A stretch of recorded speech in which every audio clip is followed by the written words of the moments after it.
بنلاقي فيها اكيوت كرونيك انفلاماتوري سيرفيس.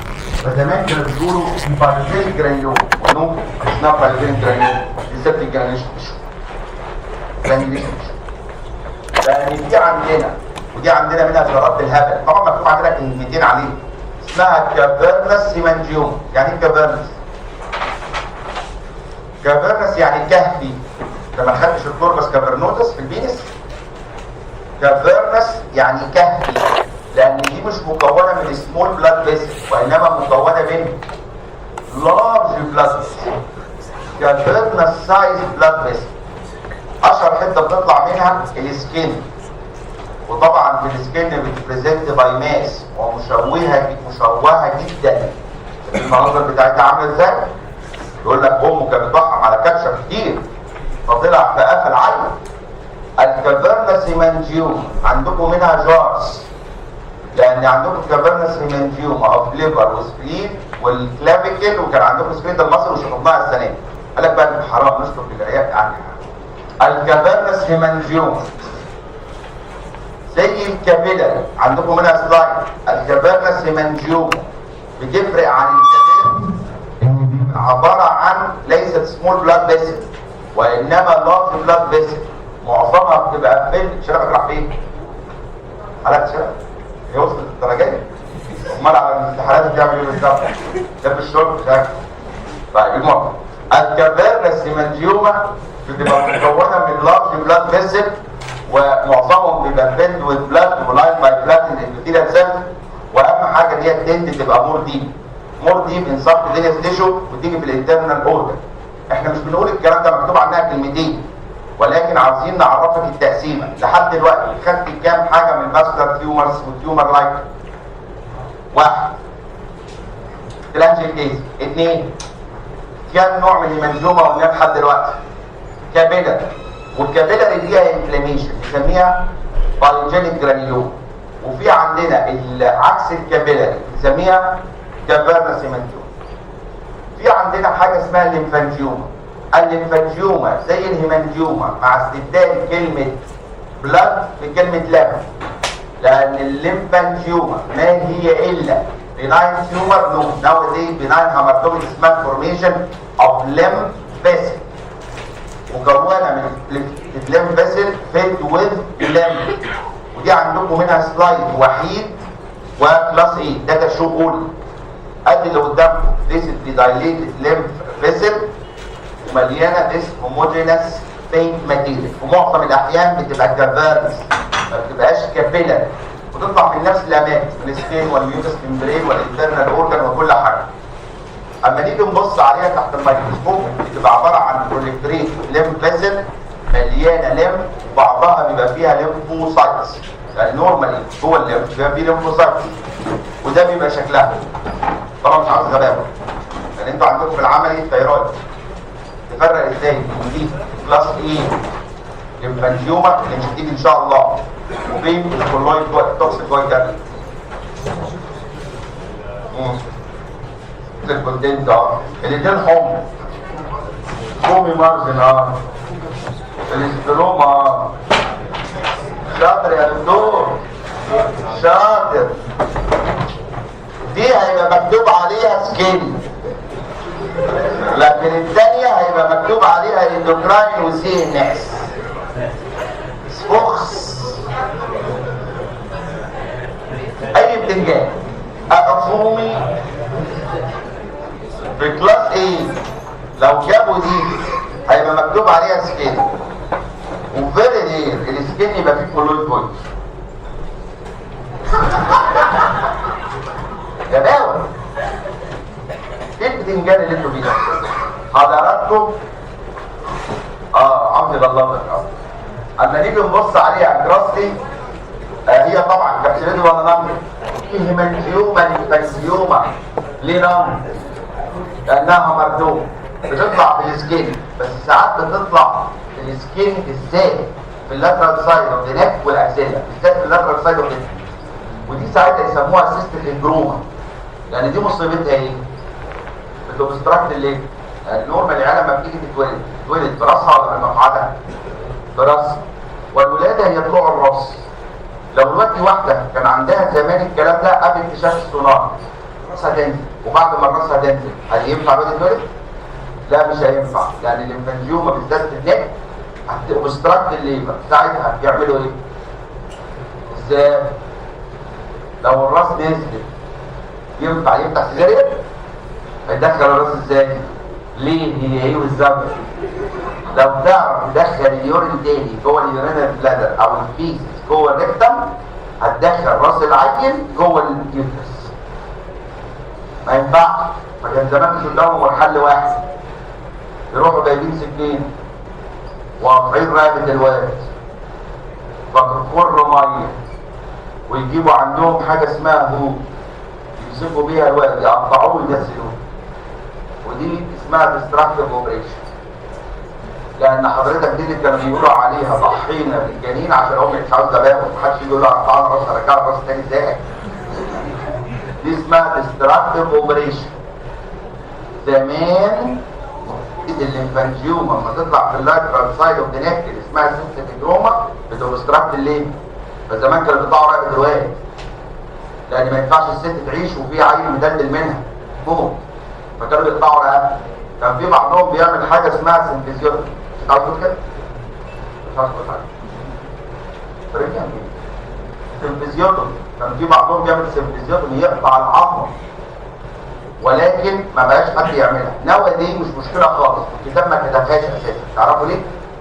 لان دلوقتي فيها كلينيكال كيس، اي واحده حامل بتعمل لها سونار، لقينا العيل عنده ليمفانجيوما في اللاترال سايد اوف ذا نيك، يعملوا ايه؟ بالاول سيزاريان سكشن، فبالتالي ما بقاش حد يعمل الكلام ده. في عندنا عرفت السيستم جروما، سيستم جروما جابنا ليمفانجيوما ميلي في اللاترال سايد اوف ذا نيك. في حاجه اسمها جلوماس تيومر. كده خلصت الهيمانجيومس، الليمفانجيومس، جلوماس تيومر. الجلوماس تيومر ده بيطلع منين؟ بيطلع من الجلوماس بودي. تعرفوا ايه هو الجلوماس بودي؟ الجلوماس بودي هي ارتيريو فينس سنتر متحكمه في الهيت ريجيليشن. الجلوماس تيومر is extremely rare. extremely rare. الجلوماس تيومر بيطلع فين؟ بيطلع في الفينجر، فين؟ تحت النيل، ودايما يبقى بينفول. الجلوماس تيومر بينفول تيومر. الجلوماس تيومر رغم ان هو تيومر وبيناين في معظم الاحيان، ولكن بينفول. عاوزكم تعرفوا على الجلوماس تيومر الاتي: واحد، كومن ولا رير؟ الجلوماس تيومر يطلع من حاجه اسمها الجلوماس بودي، ودي عباره عن ريسبتور بتتحكم في الهيت ريجيليشن. اشهر حته بيطلع فيها بيطلع في الفينجرز، بيطلع اندر ذا ني. واهم من الكلام ده كله، بيلس ولا بينفول؟ بينفول. في من الباسلر تيومرز كمان حاجه اسمها هيمانجيونديتريوما. الهيمانجيونديتريوما دي على فكره بتقل عن الباسلر تيومر، لان في منها انواع، الابيثيليويد والساركوماتويد وحاجه اسمها الهيمانجيونديتريوما بلاقي. ولكن عاوزكم تعرفوا حاجه واحده فقط اللي مكتوبه عندكم: الهيمانجيونديتريوما بيناين ولا مالجنت؟ لوكال. الهيمانجيونديتريوما انترميديت تيومر. الهيمانجيونديتريوما عاوز تتعلموا على كلمه انترميديت. يعني ايه انترميديت؟ لوكالي مالجنت، مش عاوزين اي كلام تاني، لان ده اللي مكتوب عندكم. في عندنا حاجه اسمها الكابوشي ساركوما. الكابوشي ساركوما احنا جبنا سيرتها زمان كتير. الكابوشي ساركوما طول عمري كنت بقول اسمها كابوشي انها ساركوما، لان اللي اكتشفها مش كابوشي وانما حمى كابوشي. وكابوشي والله كابوشي انا ممكن اضيع في الكابوشي دي ساعه، انت عارف انا بتاكل. الكابوشي ساركوما هلتزم بالنص. الكابوشي ساركوما ده عباره عن مالجنت تيومر بيطلع من البلاد فيسل ويبقى ريليتد لحاجه اسمها هيربس فيروس تايب 8. ناو دي محدش بيشخص كابوشي ساركوما. زمان كنا بنشخصها بالاتش اي في، لكن ناو دي بيشخصوه انه بيلاقوا الانفيريال سيلز اللي موجوده ديت بتبقى بوزيتيف ان 100% لحاجه اسمها هيومن هيربس فيروس تايب 8. دلوقتي لو انا شفت فاسكولار تيومر بروح اعمل له وشاكك ان هو كابوشي لان له اماكن محدده، بروح عامل الهيومن هيربس فيروس تايب 8 طلع بوزيتيف بشخص كابوشي. لان كلاس التيتش الكابوشي بنقسمها لثلاث انواع. اشهر نوع من الكابوشي اللي وصفه اساسا حمد كابوشي، بيسموه الكلاسيك، بيسموه جويش كابوشي ساركوما. الكلاسيك او الجويش كابوشي ساركوما ده بيطلع على شكل ريديوز، على شكل هيموراجيك ريديوز، على شكل باتش، ودايما بتطلع في اللور ليمب، اللور اكستريم، في الناس العواجيز، الرجاله العواجيز اللي هم الجويش، اللي هم ميديترينيان. فدي اسمها كابوشي ساركوما كلاسيك تايب. الكلاسيك كابوشي ساركوما بتطلع في الرجل، في الرجاله العواجيز اللي هم من اصول يهوديه من البحر المتوسط، اللي هم مينلي بيبقوا عايشين في مصر وعايشين في ايطاليا وعايشين في حوالين البحر المتوسط. ودي ميلي ملهاش اي مشكله خالص، ميلي ما بتعملش حاجه، مش بتستزايز ولا بتعمل اي حاجه خالص، لان في نوع زيها بالظبط ولكن بيطلع في سن صغير ويبعت ميتاستاسيس للليمف نود، فبيسموها افريكان كابوشي. الافريكان كابوشي بتفرق ايه عن الكلاسيك؟ بتطلع في سن صغير اللي هم مش يهود، وبتطلع حضراتكم برضه في نفس المكان في نفس البرزنتيشن، لكن مور اجريسيف شويه، فبتبعت ليمف نود ميتاستاسيس. لان اخر نوع من الكابوشي ده اللي احنا خدناه قبل كده بيسموه ايدز اسوشيت او ترانسبلانت اسوشيت، لان دي الايدز بيعمل كابوشي ودي الايدز بيعمل سرطان، بيقلل السيل دي ايميونيتي. ليه ترانسبلانت بيعمل سرطان؟ عشان احنا بندي اميونو سبريسيف، فبالتالي بيقلل الاميونيتي. الايدز او ترانسبلانت اسوشيتد كابوشي ساركوما دي عنيفه جدا، لان دي دايما بتبقى ديسيمينيت في الليمف نود والفيسرا وبتموت. حضراتكم عاوزكم تعرفوا اسامي في كام نوع من الكابوشي؟ كلاسيك او جويش كابوشي 2، افريكان يانجر ايج زي الكلاسيك مش معاه شويه ليمف نود، لكن اخطر نوع من الكابوشي ايدز او ترانسبلانت اسوشيتد كابوشي. لان الكابوشي ساركوما تحت الميكروسكوب بتبقى عباره عن بروليفريت سمول ريجولار فاسكولار تشانل، ما يميزها ان بيبقى فيها بلامبي اندوثيليال سيلز اللي هي البلامب سبيتال سيلز، وما يميزها بيبقى فيها اكسترا فازيتد ار بي سي، لان دي مالجنت. ولحد النهارده البلامبي سبيتال سيلز اللي احنا بنقول عليها اندوثيليال مش بروف ان هي اندوثيليال، لان هي نيجاتيف فور اندوثيليال ماركر اللي هو حاجه بيسموها فاكتور 8 سي دي 31 سي دي 34 سي دي مصاب. المهم حضراتكم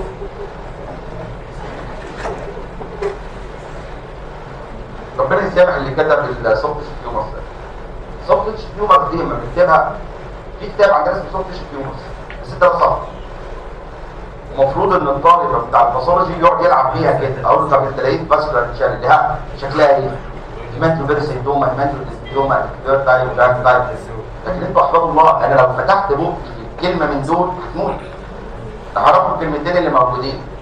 الكابوشي ساركوما ناودي محدش بيشخصه الا بماركر اسمه human herpes virus type A. nowadays by definition بنشوف small regular vascular channel ونلاقي فيها spindle shape cell. كمان كنا بنفكرها this plum spindle cell endothelium، وتقدم العلم لها negative for this marker، فبالتالي لا تشخص الا ب human herpes virus marker type A. وكان زمان الاكسترا بازيد على البيسيز من الحاجات اللي بتاعها. الانجيوساركوما سرطان زي الزفت، لان ده اخر واوسخ فاسكولار تيوب. الانجيوساركوما سرطان منيل بستني، دايما بيجي في الادلتس. خلي بالكم كان معظم الهيمانجيوما بتطلع في السن الايه؟ الهيمانجيوما سن يعني اصغر شويه. في عندنا الليمفانجيوما اطفال. الكابوشي ساركوما في منها بيجي في السن الصغير والتاني بيجي في السن الكبير، لكن ميلي الانتي ساركوما بتطلع في السن الكبير، بتطلع في الادلت في السن الكبير. الانتي ساركوما الحته اللي بتطلع فيها واشهر حته بيطلع فيها السكين، ودايما في السكين بتطلع في السكين في ابر والسكين اوف البريست. ليه بقى؟ دلوقتي على فكره الانسيدنس اوف انتي ساركوما عندنا في مصر زي مش في مصر بس في العالم كله، يعني الانجيوساركوما اللي بتطلع في السكين بتاع الابر ليم وفي البريست بتبقى اون توب اوف موديفايد راديكال ماستكتومي. حضراتكم ما واحده ست يجي لها سرطان ثدي بنشيل لها الاكسيلاري ليمف نود عشان ستيجي، وبنديها راديو كيموثيرابي فبيبوظ الليمفاتكس، فبيبقى عندها ليمفيديما. تعرف يعني ليمفيديما؟ إديمة في الليمف بسبب تحويش الليمف. الليمفيديما is a high predisposing factor of this angiosarcoma. فبالتالي الوقت الانسيدنت زاد لان احنا بنكتشف سرطان الثدي وبنشيل البريست وبنعمل راديوثيرابي ويبقى في ليمفيديما اوف ذا ليمف. زي الصوره اللي قدامنا، الست دي كان عندها سرطان ثدي وشالوا السرطان وادوها راديوثيرابي لان السرطان كان ان اوبر، فحصل ليمفيديما على البريست وحصل ليمفيديما في الدراع، فطلع السرطان من الاثنين. هي اشهر حته بيطلع منها السكين، بس مش مكتوب عندكم ايه اشهر سكين اللي بيطلع؟ الابر ليم والبريست، لان هيقولها بعد شويه. لان ممكن تطلع من حتت اخرى، ممكن تطلع الانجيوساركوما من اشهر الحتت اللي تطلع فيها الليفر، لان في الليفر الانجيوساركوما بتبقى اسوشيتد بثلاث حاجات. كانوا بره بيقولوا عليهم فات. اول حاجه في الفي فينايل كلورايد، التي الثوروتراست، الاي الارزنك. حضراتكم الحاجات دي هايلي اسوشيتد انجيوساركوما او ديليفر، بس احنا ما مرش علينا منهم غير الثوروتراست. الثوروتراست كان زمان بيعمل حاجه في الليفر مالجنان برضه، ولكن ليس ساركوما وانما كان ابيثيليال اسمها كولانجيو كارسينوم. الفات الفينايل كلورايد والارسينيك والثوروتراست هايلي اسوشيتد with angiosarcoma of the liver، اللي في معظم الاحيان فيتال قاتله. angiosarcoma of the liver is highly malignant tumor، في معظم الاحيان ملهاش حل، العيانين بيموتوا. طبعا مش هتوصل لدرجه ان انتوا احفظوا الله يجيب لكم which of the following is associated with angiosarcoma of the liver، بس اعتقد سهلين مش صعبين يعني. امال في السكين الانجيوساركوما العاديه بتبقى اسوشيتد بايه؟ الليمفيديما. الليمفيديما دي بتحصل بسبب ايه؟ يس راديكال ماستكتومي بالسكشن اوف ذا اكسيلاري ليمف. في حاجه اسمها تيومرز اوف انسرتن هيستوجينيسيس، مش معروف لحد دلوقتي الخليه اللي اتجننت. اشهر تيومر يطلع في السوفت تيشو انسرتن هيستوجينيسيس، مش معروف مين الخليه اللي اتجننت. اكشولي هو الام اف اتش. تعرف الام اف اتش؟ الام اف اتش دي المالجنان فايبروسيتوم، الدكتور بيحفظوها اسما لان ولا اللي موجوده فيها السبيشال سيل فايبروبلاست ولا الهيستيوسايت دي هيستيوسايت، وده انسرتن هيستوجينيسيس. لكن اللي مكتوب عندكم الوحيد الانسرتن هيستوجينيسيس تيومر اسمه ساينوبيال ساركوما. يعني في ناس متخيله ان الساينوبيال ساركوما الخليه اللي اتجننت هي ساينوبيال سيلز، وذيس از كومبليت رونج. الساينوبيال ساركوما لحد النهارده ايه الخليه اللي اتجننت؟ وي دونت نو. الساينوبيال ساركوما بتطلع دايما فين؟ بتطلع في الديب سوفت تيشو ان ريليشن تو جوينتس.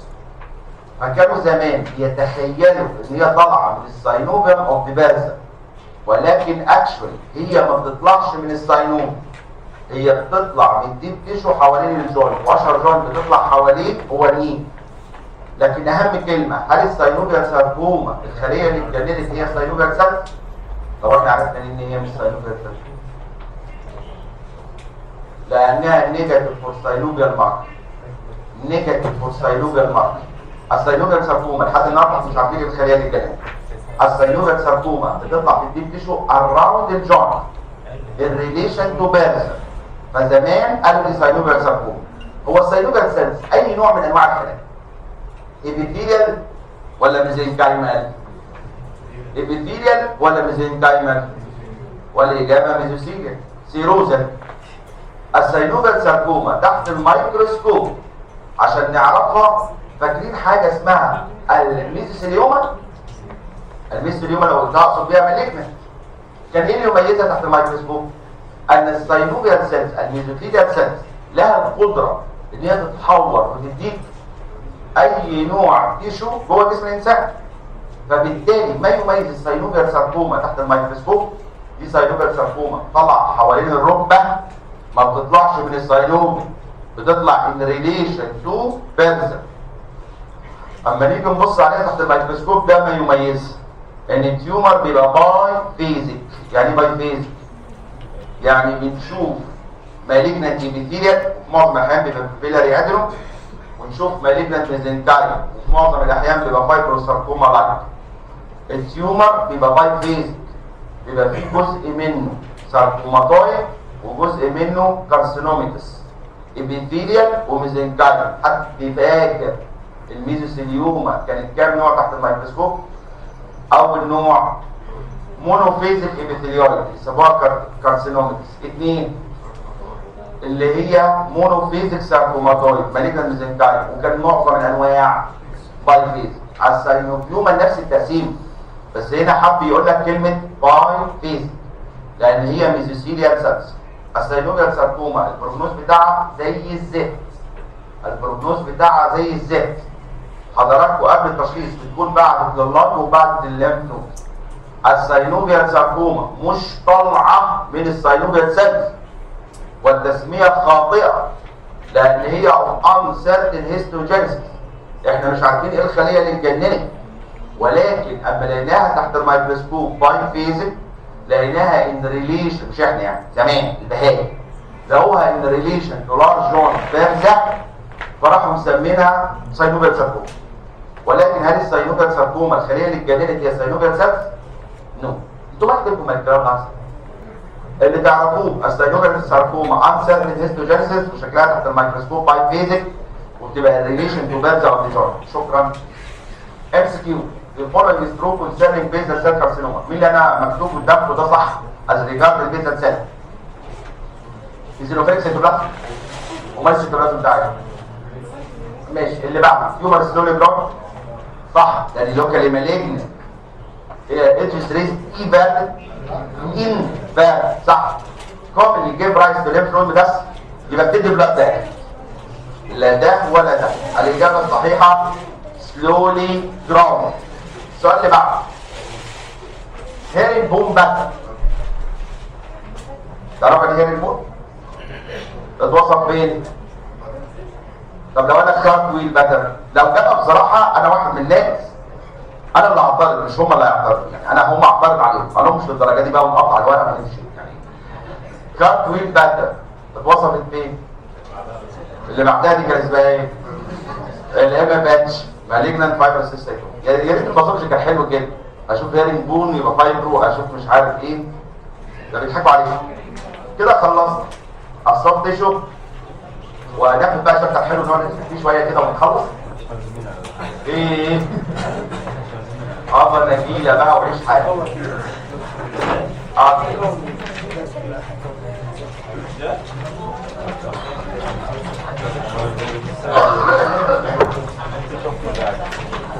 ده كان كبير قوي، ده مسخره الراجل ده.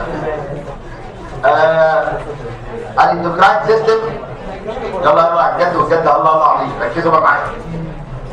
الاندوكراين سيستم، الاندوكراين سيستم ما يهمناش فيه غير ديزيزز اوف ثايرويد، لان احنا بنعمل الثايرويد عشان الجراحه، لان اشهر اندوكراين ديزيزز بتهمنا في الباثولوجي للجراحه الثايرويد، لان دايما الديزيزز بتاعت الجراحه ريليتد للثايرويد، وعندكم جارز الاندوكراين كلها ثايرويد، وعندكم فريش ثايرويد، فبالتالي ديزيز اوف ثايرويد.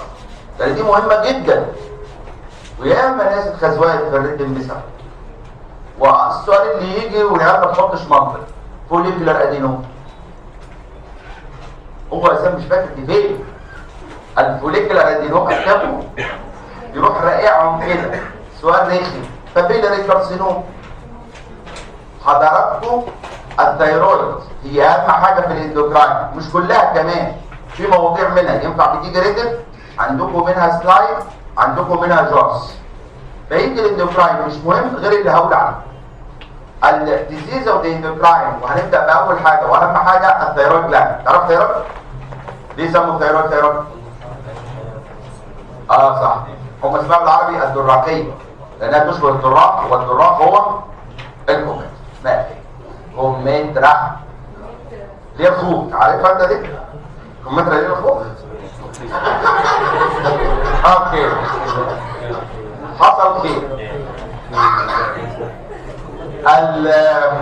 الثيرويد لانها كمثرى لايك، لان عارفين اللوب بتاع الثيرويد له لوبس، كل لوب بيبقى له كرش من تحت الكيك كده وايبكس رفيع، ما تشوفش الكمثرى. انت عارف الكمثرى؟ تعرف. وبعدين واصله بحاجه اسمها ازمس، والثيرويد موجوده في الناك وطلع ميلي ثيرويد. في صعوبه في الكلام ده؟ والوحده البنائيه لها اسمها ثيرويد فوليكل اللي جوه بنسميها ايه الحلاوه دي؟ صح. نبدا على بركه الله. اول مجموعه من الامراض اسمها ثايرويدايتس. يعني ايه ثايرويدايتس؟ انفلاميشن اوف ثايرويد جلاند. لان يهمني تعرفوا انواع الثايرويدايتس. اول نوع من الثايرويدايتس ملوش اي 30 لازمه، بيسموه انفكشن ثايرويدايتس، يعني بكتيريا توصل للثايرويد. اكستريملي رير، لان الثايرويد اساسا نورمالي ما بيجيلهاش بلاد سبلاي كتير، فبالتالي صعب البكتيريا تكبر والست يجيلها انفكشن ثايرويدايتس. اول نوع من الثايرويدايتس اسمه انفكشن كومبليتلي رير. لان في نوع تاني ده اللي علينا وبيجي لنا ريد ويحرق دمنا فيه، اسمه اوتو اميون ثايرويدايتس. هاشيموتو ثايرويدايتس it's extremely common. very common. الهاشيموتو ثايرويدايتس مشكلة ان هو ميلي يبريزنت باي هايبوثايرويديزم، لكن ممكن يبريزنت باي هايبر ثايرويديزم ويسموها هاشي توكسوكوزيس. يلا مش مهم، هناخد. لازم تعرف اسامي الثايرويدايتس، يعني كتير مره سؤال زمان كده قال له انيومريت تايب اوف ثايرويدايتس، وللاسف هندسكاس هاشيموتو. العيال بالنسبه لهم ايه هاشيموتو ده؟ ايه هاشيموتو ده؟ ده واحد ياباني ماله ده؟ الهاشيموتو ثايرويدايتس هي الموست كومن فورم، ودي اوتو اميون. في اذر تايب اوف ثايرويدايتس، اذر تايبس، في حاجه فايرال بس مش معروف اسم الفيروس لحد دلوقتي، بيسموها سب اكيوت جرانيلوميتس او بيسموها ديكيرفان ثايرويدايتس او اردام ثايرويدايتس. وفي نوع تاني مش معروف سببه برضه، بس حتى ما بيقولوش احتمال فيروس، بيسموه ريدر ثايرويدايتس. اللي بتوع الجراحه بيسموها ريزلا ثايرويدايتس، لان بتبقى ملزقه في كل حته وما بيعرفوش يشيلوها. في كام نوع من الثايرويدايتس حلوين؟ انفكشس رير، هاشيموتو هتجيلكوا في الامتحان، others subacute granulomatous ديكيرفان and ريدر ثايرويدايتس. الاسامي اللي لازم تحفظوها. هنبدا على بركه الله باول نوع. النوع الاولاني بيسموه هاشيموتو ثايرويدايتس، وانا ما بحبش الاسم ده بصراحه. بيسموه كرونيك ليمفوسيتيك ثايرويدايتس، وانا بحبه بس مش الاسم شخصيا ده، بحب الاسم الثاني كرونيك ليمفادينوباثيك ثايرويدايتس، لان احنا بنشخصها بكده. الهاشيموتو ثايرويدايتس انا بحب اسمها الثاني كرونيك ليمفوسيتيك ليمفادينوباثيك ثايرويدايتس، لان دي الكومنست فورم اوف ثايرويدايتس. يعني ايه الهاشيموتو ثايرويدايتس؟ الهاشيموتو ثايرويدايتس اوتو اميون ديزيز، بيتميز باي ثايرويد اللحم. يعني جويتا ما ينفعش اقول على ثايرويدايتس جويتا، لان تعريف الجويتر هو نون انفلاماتوري نون امباستر، فنستخدم بدل جويتر نستخدم لفظ ثايرويد اللحم. هو اوتو اميون ديزيز characterized by thyroid enlargement وانتنس lymphocytic infiltrate. بسبب هذا الاوتو اميون ديزيز والانتنس lymphocytic infiltrate بيكسر الثيرويد فوليكل، فمعظم حالات الهاشيموتو ليتر اون هيبداوا يبريزنت باي هايبوثايروديزم، ودايما سنهم كبير فيبريزنت باي مكسدين، لان نقص الثيرويد في السن الصغير، كريتينيز في السن الكبير، مكسدين. مفهوم اللي بقوله؟ الهاشيموتو بيجي ليه؟ الهاشيموتو اوتو اميون ديزيز كاركترايزد باي ثايرويد اللارج بسبب انتنس ليمفوسيتيك انفلتريت. معظم الاحيان بتعمل ليمف فوليكل لها اكتف جيرمينال سنتر، مكتوبه ما تقلقش، مكتوب انت بتزود ايه؟ حضراتكم كلينيكال بتعمل ديستراكشن بروجريسيف ديستراكشن او الثيرويد، فالعيانين بيبريزنت باي هايبوثايروديزم اللي هو ميلي مكسدين. ايه السبب؟ الهاشيموتو. اكشولي دونت نو. الهاشيموتو احنا ما نعرفش السبب، لان اي اوتو اميون ديزيز ودونت نو اكزاكتلي كوز. ولكن الهاشيموتو ثايرويدايتس في معظم الاحيان لقينا ان العيانين عندهم اوتو انتي بودي اميونوجلوبولين، في معظم الاحيان اي بي جي. هذه الاوتو انتي بودي بتبقى موجوده في الدم وبتبقى دايركتد تو الثايرويد انتي. مين بقى الثايرويد انتي؟ الثايروجلوبولين والثايرويد بريكسيديز اللي بيعمل الثايروكسين اللي بيعمل الثايرويد هرمونز. يعني مين الهاشيموتو ثايرويدايتس بتبقى سيل ميدييتد ولا هيمورال؟ في معظم الاحيان هيمورال. ده عكس مين؟ خدناه النوبه اللي فاتت، الروماتويد. الروماتويد فيه اوتو انتي بودي ولكن احنا مش عارفين بتعمل ايه. لكن ميلي السيل ميدييتد هو اللي بيعمل البامس وهو اللي بيتكفى. فاهمين حاجه؟ الهاشيموتو بنلاقي عندهم كل العيانين سيركيليتنج اوتو انتي بودي. هذه السيركيليتنج اوتو انتي بودي بتبقى اجينست الثايرويد انتيجنز اللي هم مين؟ الثايروجلوبولين والثايرويد بريكسيديز. فبالتالي بيبدا يحصل ثايرويد اوتو اميونيتي ديستراكشن. هيتميز ان الثايرويد فوليكولار سيلز هتموت وتجنريت ويبقى في مونو نيوكلير انفلاماتري سيلر انفلتريت مينلي ليمفوسايت. ليتر اون كل ده هيل باي فايروس. اما نيجي نبص جروسلي ادي ده شكل الهاشيموتو ثايرويدايتس. الثايرويد زي ما انتم شايفين بتبقى ديفيوزلي اللارج. يعني ايه ديفيوزلي اللارج؟ اما بنيجي نتكلم عن اللارج اوف الثايرويد بنتكلم هل هي سيمتريكال ولا اسيمتريكال؟ هل هي ديفيوز ولا اسيمتريكال؟ يعني ايه ديفيوز؟ كل الغدة مش لوب اكبر من لوب. اللوب بيبقى ريجولار يعني مش نودولار كاب سكشن. بتبقى الغده ديفيوزلي اللارج. الكبسول بتاعها بيبقى انتكت ما فيهوش فايبروسس ولا حاجه. اما نيجي نبص عليها الكات سيرفيس بيبقى بيل يلو تان، لكن ليتر اون يبقى فير ويبان فيجلي نودولار. تعرف يعني ايه فيجلي نودولار؟ مش نودولار لان لما يبدا يحصل فايبروسس فيبدا يقسمها كانها شكل للديون لكن ما توصلش للديون. فيجلي نودولار ده بيستهبل يعني. فيجلي نودولار دي بيستخدموها عندنا العيال المعيدين. يجي لهم ثايرويد فهو عاوز يعرف هي سموث ولا نودل، فهو يبقى مش عارف يقول فيروح كاتب فيجلي نودل. ايه فيجلي نودل؟ في معظم الاحيان الهاشيموتو ما فيهاش نودل، الهاشيموتو بتبقى سموث. حضراتكم الغده بتبقى ديفيوزلي اللارج، الكبسول انتكت. ما يميزها الالوان مختلفه ولكن بيبدا تحت بيضع ما يحصل فايبروز، واما يحصل الفايبروزس بتبقى فيجلي نودل بس عمرها ما هتبقى نودل. تحت الميكروسكوب عشان تشخص هاشيموتو تشوف 3 حاجات. اول حاجه تشوفها عشان تشخص هاشيموتو وهو اسمها الثاني بيسموها ايه؟ كرونيك ليمفوسيتك ليمفادينوباثيك ثايرويدايتس، لان بتتميز باي انتنس مونو نيوكلير سيلر انفلتريت. مين المونو نيوكلير سيلر انفلتريت؟ مين؟ ليمفوسايت بلازما سيل ماكروفيج. ولكن معظم هذه الليمفوسيتك انفلتريت زي ما انتم شايفين بيبقى لها اكتف جيرمال سنتر، يعني فيها كانها ليمفوليكل بتاع الليمف نودز. دي واحده من الكرايتيريا عشان تشخص الهاشيموتو لازم تشوف 3 حاجات. اول حاجه مونو نيوكلير انفلتريت في معظم الاحيان لازم يبقى له اكتف جيرمال سنتر. نمبر 2 هذه الليمفوسايت والانتي بودي بتبدا حضراتكم تضرب الثايرويد فوليكل، فالثايرويد فوليكولار سيلز بيبدا يحصل لها ديجنريشن وتظهر هذه الثايرويد فوليكولار سيلز دي لو قدامكم دي فوليكولار سيلز مضروبه بتظهر بهذا المنظر. بتبقى لارج سيل السيتوبلازم بتاعها جرانيولار يعني ديجنريتد، بتبدا تبقى الكالاين السيتوبلازم والنيوكليس فيزيكولار بتبقى خليه كبيره السيتوبلازم محمر وتبقى جرانيولار. دي عباره عن فوليكولار سيلز مضروبه. اما شافها عالم يهودي زمان سماها اشكيناز سيل. اشكيناز نسبه ان هو كان من الاشكيناز، وبعد كده قالوا مفيش تسميات في الطب بالاديان فراح مسمينها باسمه واسمه هيرسل سيل.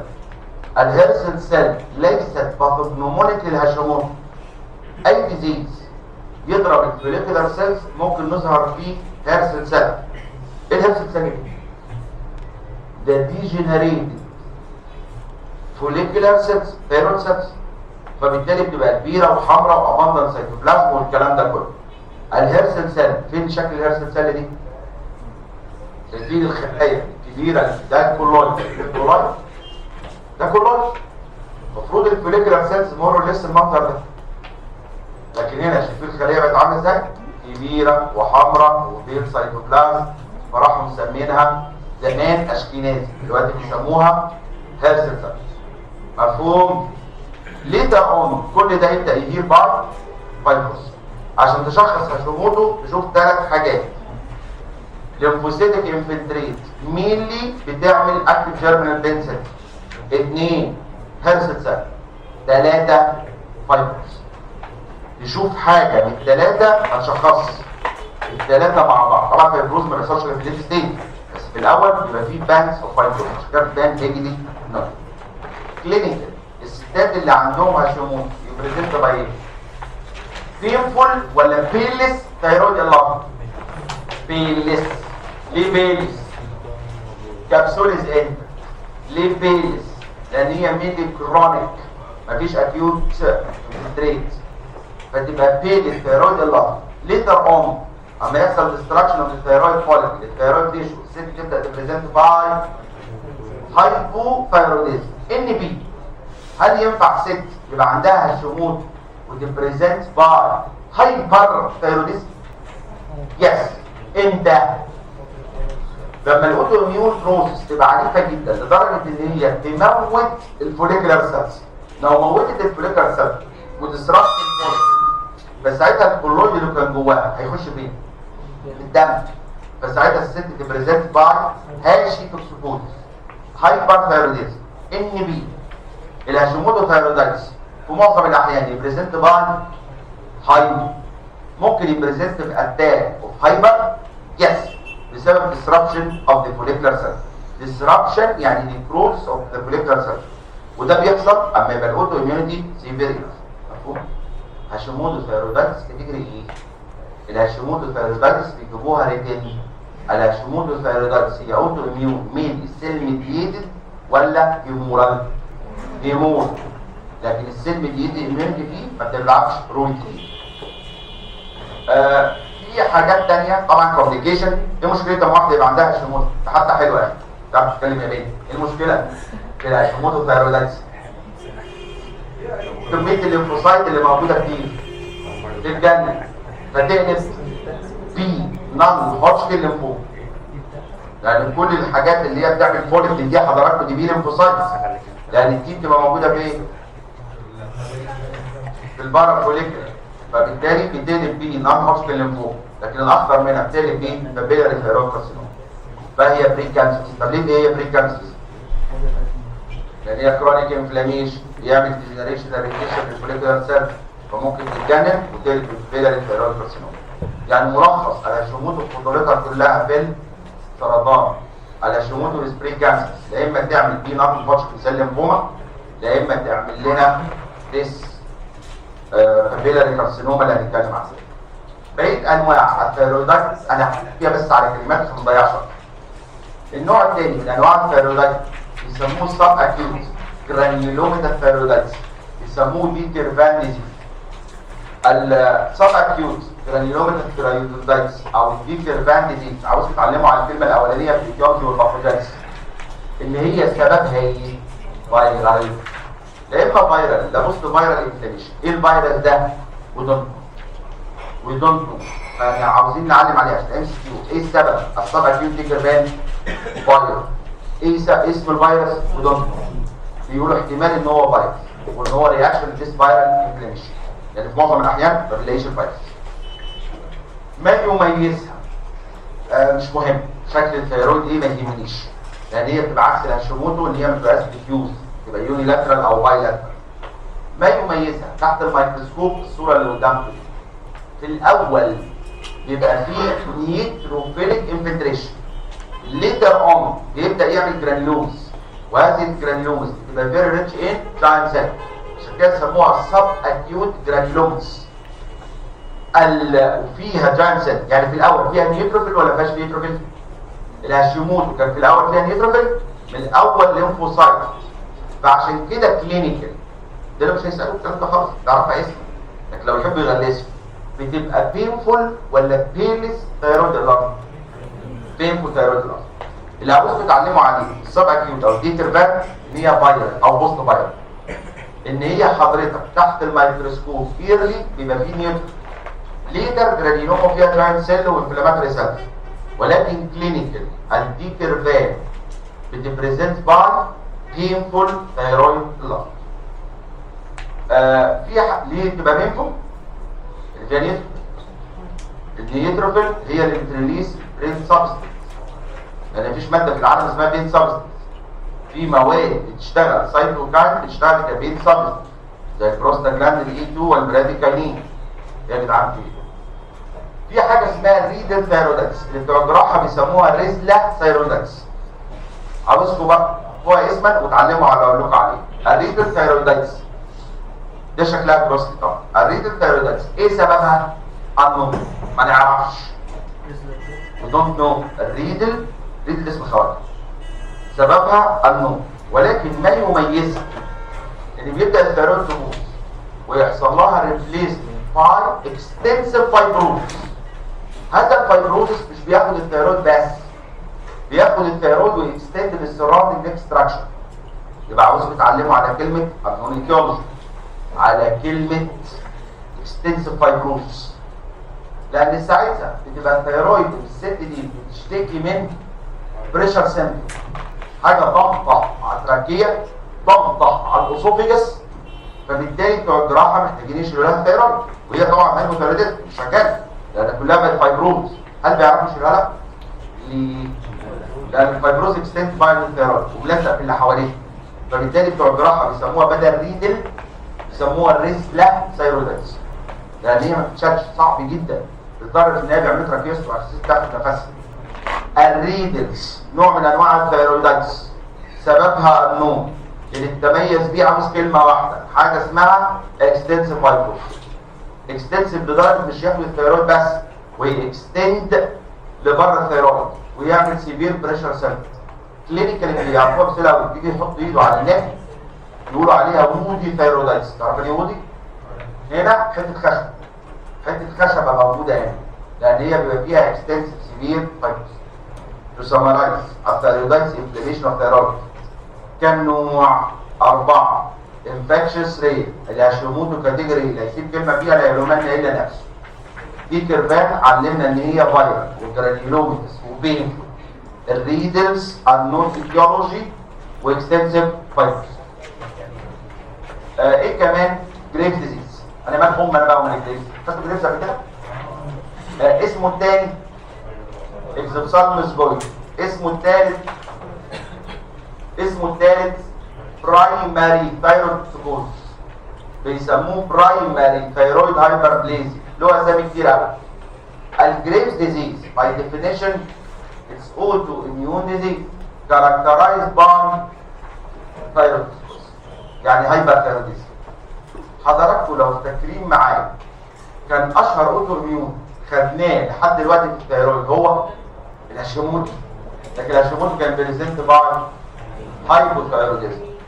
الجريفز هو اوتوميون زي الهاشيموتو ولكن بيبريزنت باي ثايروتوكسيكوس، لكن لوحده كده ده مش هسميه جريفز، لان الجريفز في 40% من الاحيان لازم العيانين يبريزنت باي انفلتريتيف اوفثالمولوجي. تعرف يعني ايه انفلتريتيف اوفثالمولوجي؟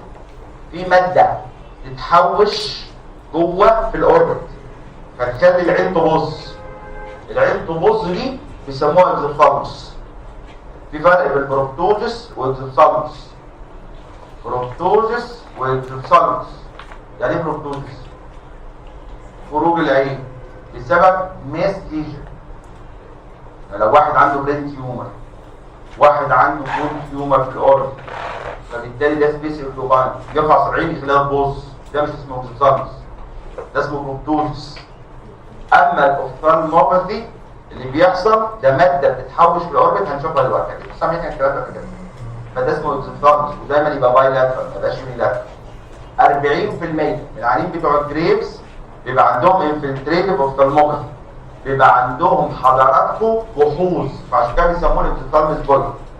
واقل من 1% بيبقى عندهم بري تيبيال ميكسيديما، تحويش الميوسين والهيدرونيك اسيد والكلام ده في البري تيبيال ومش في جسمهم كلهم. زياده الثيروكسين في اقل من 1% يعمل ميكسيديما بري تيبيال، لان نقص الثيروكسين في السن الكبير يخلي الميكزويد تيشو يزيد في الجسم كله، ويسموا المرض ده ميكسيديما. جريفز ديزيز بيتميز بثلاث خواص. هو اوتو اميون ديزيز على مستوى الفانكشن، الستات دول بيبقى عندهم هايبر ثايروديزم، ثايرودوكسيكوزس. على مستوى العين بيبقى عندهم انفلتريتيف اوفثالموباثي اللي هو اسمه اوكسوفتالموس، وهنقول الباثوجينيسيس بتاعه بعد دقيقه واحده لان هو في سيل ميديتد اميونيتي، وليس هيمورال. الهاشيموتو ميلي هيمورال، والجريفز ميلي على مستوى الثيرويد هيمورال، ولكن على مستوى الاي بيبقى تي سيل ميديتد اميونيتي. اقل من 1% في الجريفز بيبريزنت باي بريتيبيال ميكسيديما. ادي اللي قدامكم دي واحده ست عندها جريفز، دي علامات الهايبر ثايروديزم هنجمعها بعد شويه. انتوا المفروض تعرفوا الهايبر ثايروديزم. وادي ده الانفلتريتيف اوفثالموباثي، وادي دي البريتيبيال ميكسيديما. كتير جدا من الستات بيبقى عندهم بريتيبيال ميكسيديما. بريتيبيال ميكسيديما تلاقي كده قدام في كلكوعه قدام على الركبه. البريتيبيال ميكسيديما اللي بتحصل في الستات تخان دي ديجنريت، لكن لو هي حاصله واحده رفيعه وعندها بقيه الاعراض بنشخص بيها جريفز ديزيز. شفتوا الستات الكبيره كده في الست لو في كلاكيع كده في الجزء ده، دي بريتيبيال ميكسيديما ديجنريت لوحديها ما تشخصش جريفز. لازم جريفز ثلاث حاجات مع بعض. واحد هايبر ثايروديزم ثايروكسيكوز، اثنين انفلتريتيف اوفثالموباثي اوبتيثالموس، ثلاثه بيبقى في اقل من 1% عندهم بريتيبيال ميكسيديما لوكالايزد في الحته دي بس. لان دايما من الحاجات برضه كلينيكال جريفز ديزيز كومن في الستات ولا الرجال؟ دايما في الستات من سن 20 ل 40 سنه، من 20 ل 40 سنه، لان ده اوتو اميون ديزيز. هل في جريفز ديزيز بس في الرجال؟ طبعا ما يحصلش ليه؟ لكن هو كومن ان في مين وله جينيتك بريدسبوزيشن بس مش عارف. اما نيجي نبص على الباثوجينيسيس، واكيد انتوا خدتوا الكلام ده في الفسيولوجي. الجريفز على مستوى الثيرويد ميل سيل ميديتد ولا هيمورال؟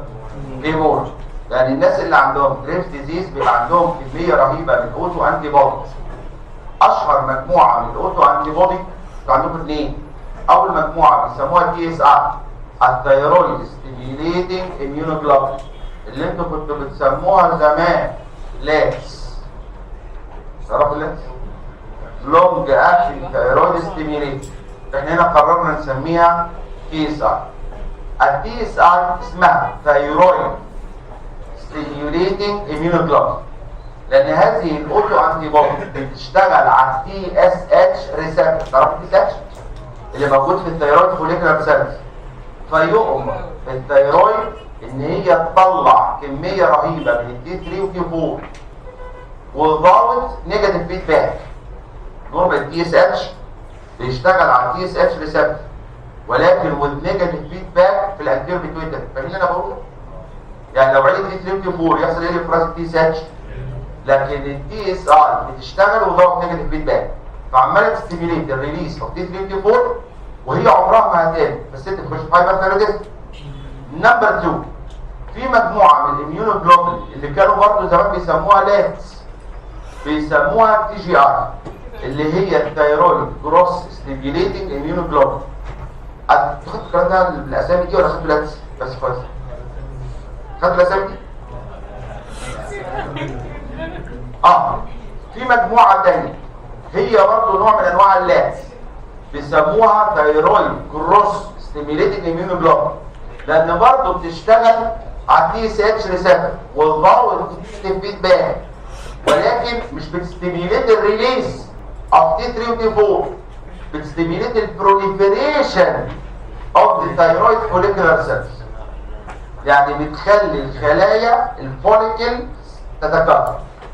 قراءة من بين السطور، معظم الاوتو اميون ديزيز بيعملوا سيل بروليفريشن ولا سيل ديستراكشن؟ بروليفريشن. ميل الباثوجينيسيس اوف جريف ديزيز بيبقى اوتو اميونيتي هيومور، لان في مجموعتين من الاوتو انتي بودي، تي اس اي ودي بتزود الفانكشن، تي جي اي ودي بتزود البروليفريشن. اما الانفلتراتيف اوفثالموباثي اللي هو البحوث، الانفلتراتيف اوفثالموباثي معظم الاحيان 40% في العيانين بيحصل بسبب في سيل ديفييتد اوتو اميونيتي، ما بيبقاش هيومورا، لان بتبدا الليمفوسايت تريليز سبستنس، هذه السبستنس بتعمل ديجنريشن في الكونكتيف تيشو اللي موجود ورا ريترو اوربس. نستخلص من ذلك الباثوجينيسيس في الجرينز على مستوى الثيرويد مينلي هيومورا، على مستوى الاي في سيل ميديتد ايميونيتي، لان عندنا مورفولوجي، عندكم منه جار، عندكم منه سلايد، عندكم حاجه اسمها توكسيك جويد اللي هو اسمه بسيفارمس جويد اللي هو اسمه جريف ديزيز، عندكم سلايد توكسيك جويد، عندكم جار توكسيك جويد. مورفولوجي ركزوا بقى معايا، الجار اللي عندكم ولو يجي لك جريف ديزيز مره جابوا لك الجريف ديزيز الرويد تبقى مايلدلي اللارجد، مش كبيره قوي، بتبقى مايلدلي اللارجد. الثيرويد الاوتر سيرفيس والكاب سيرفيس سموث مش نودل. وما يميزها، ايه رايكم في اللون ده؟ بيبقى الكاب سيكشن فليشي. ليه فليشي؟ لان فيها انكريز فاسكولاريتي، ودايما نلاقي فيه نقط بيضاء كمان لان دي الليمفوسيتيك كولكشن.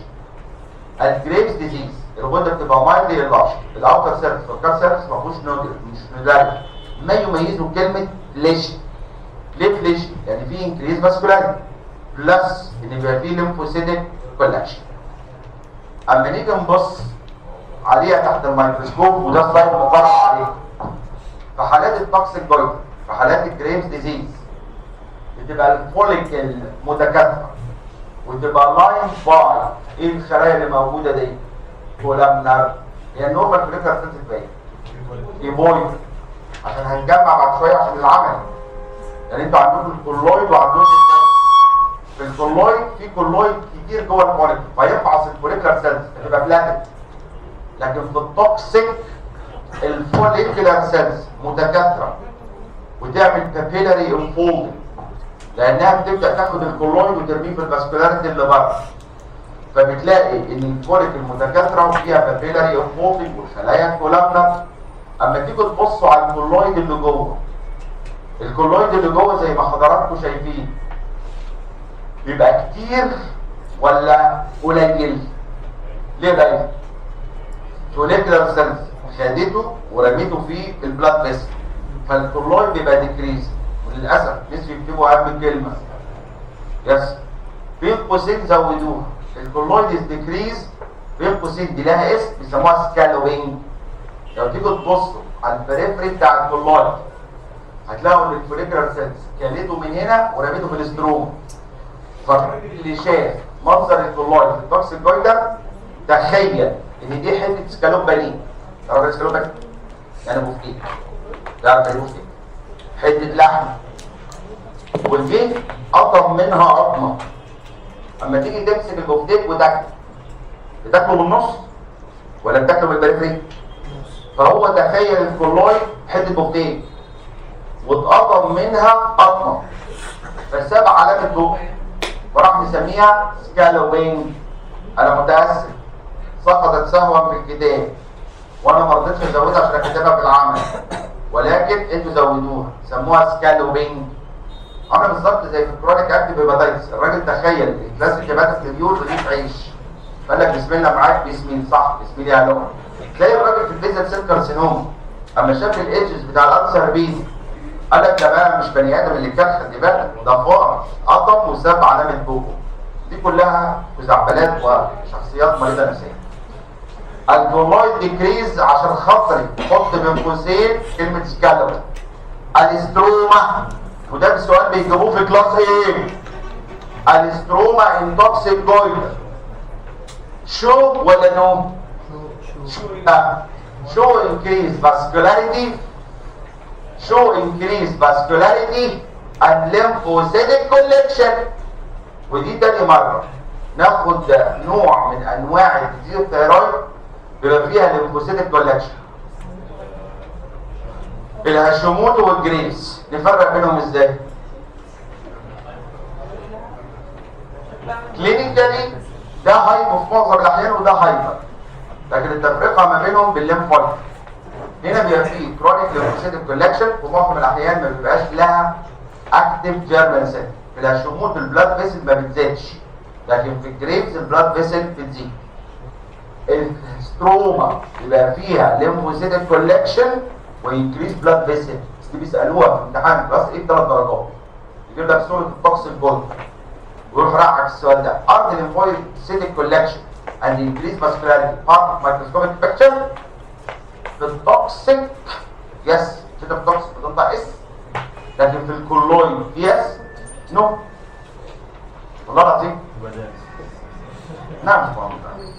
في التوكسيك جولد are the lymphocytic collection and increased vascularity part of microscopic picture؟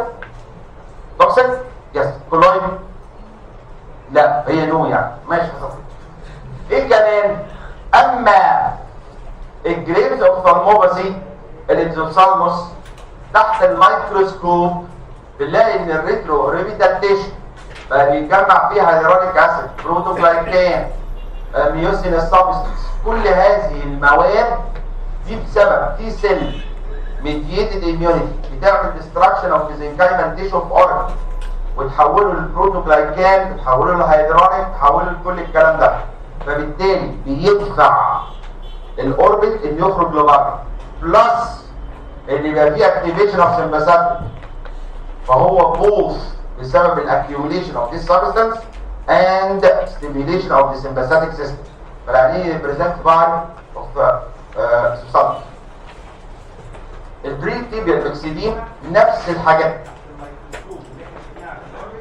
بنشوفها في حالات البري تيبيال ميكسيدين. كلينيكال يبريزنت دايما في هايبر ثايروديزم اللي احنا صح نسميه ثايرويدسكوز. ولكن الجريفز ديزيز اخطر شيء له، يعني ده ملهاش علاج. الثايروديزم احنا بنتحكم فيه. الناس اللي عندهم هايبر ثايروديزم نديهم ايه في الفارما؟ الناس اللي عندهم هايبر ثايروديزم في الفارما بيعالجوها بايه؟ واحد يدوم الثايرويد اسمه سوفر، 2 بيتا بلوكر.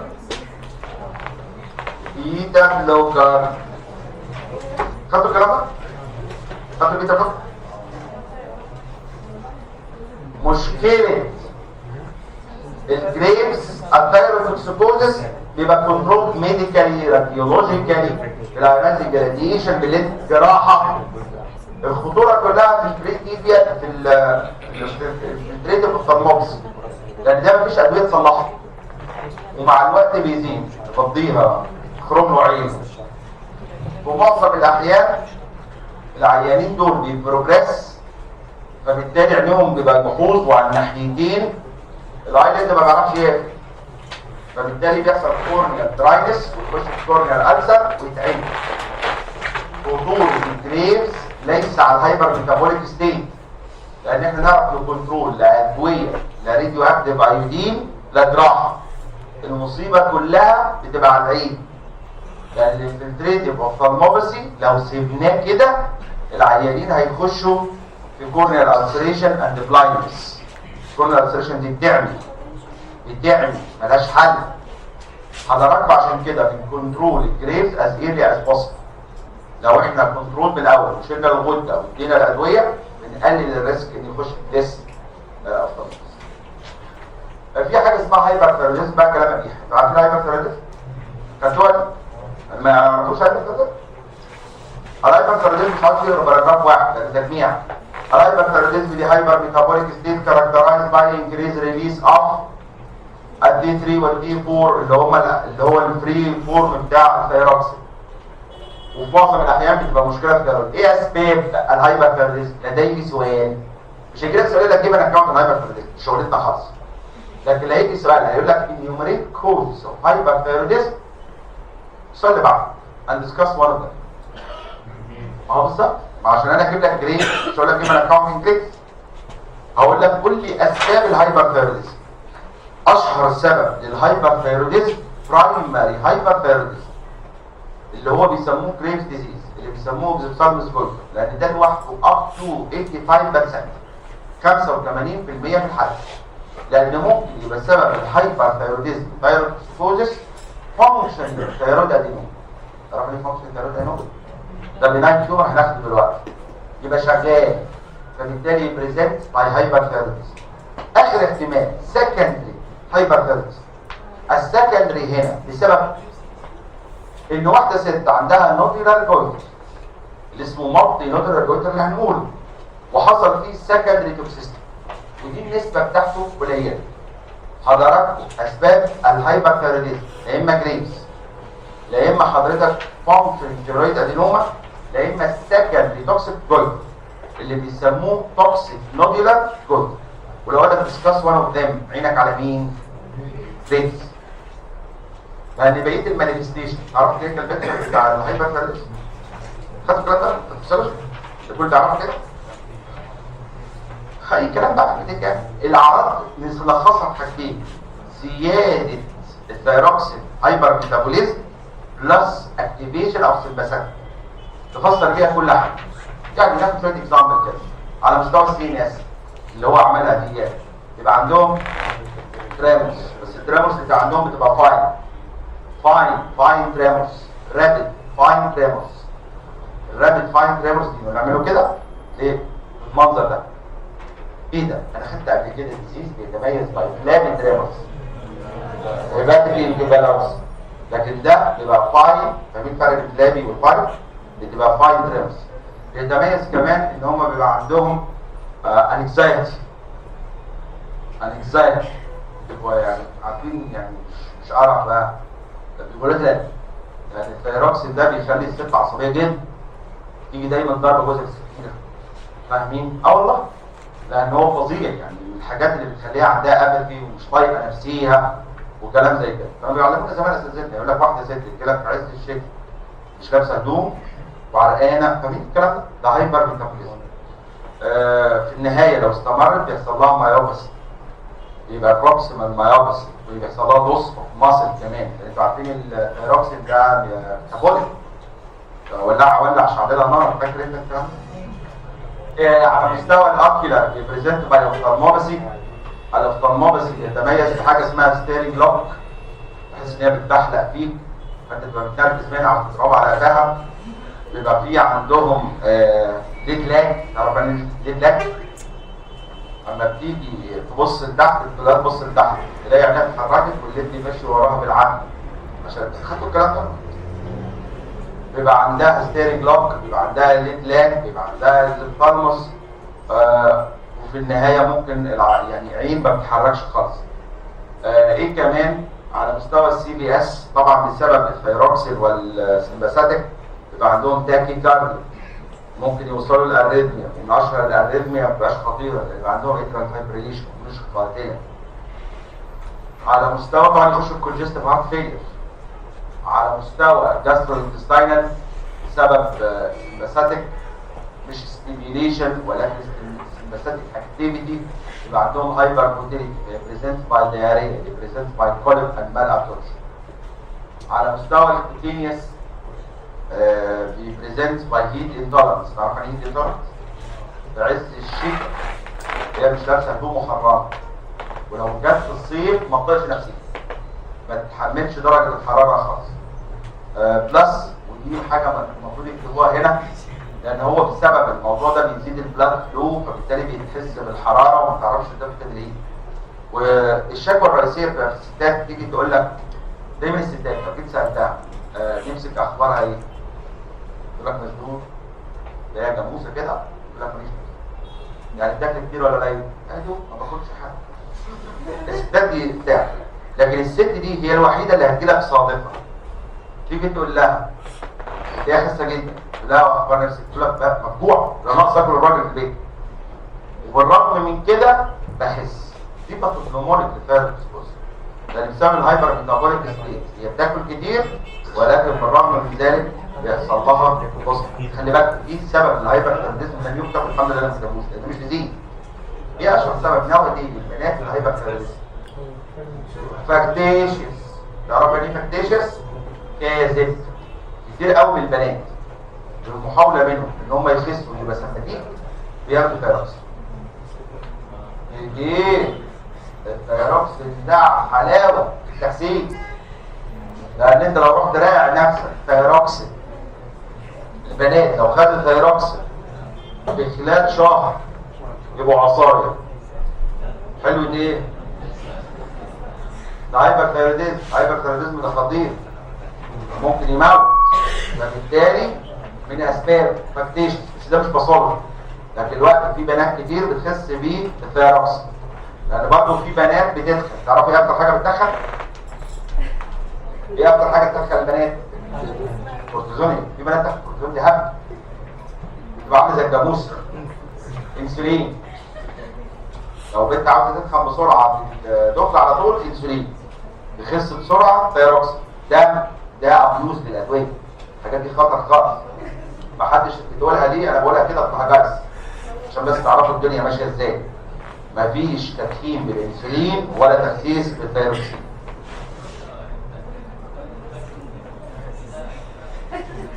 ده مش سمباثيك، ده سكند ستيميوليشن اوف سمباثيك وليس سمباثيك ستيميوليشن.